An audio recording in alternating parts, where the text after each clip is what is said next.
Казвам се Николай Тивчев и съм ортопед-ревматолог. Моята специалност е гръбначната хирургия и ендопротезиране на големите стави на тялото.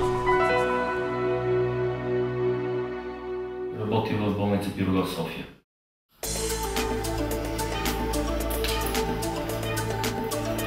Артроза на дясната коленна става. Ето така. Целта на операцията е да подменим ставните повърхности и да възстановим нормалната ос на действие на коленната става. Това е бедрената част на изкуствената става. Вижда се идеално гладката част, която се осъществява движението. Това е другата част, която се поставя под бедрицата и всъщност по този начин се осъществява и движението в изкуствената става. Двете части се залепват към коста с помощта на специален полимер, който се нарича полиметилметакрилат. Той се получава при смесване на две компоненти.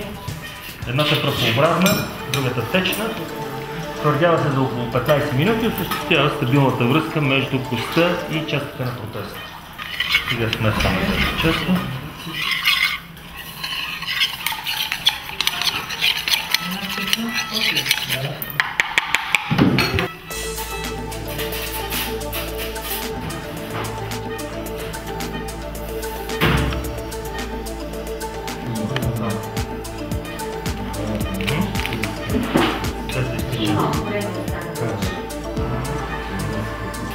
Как мина?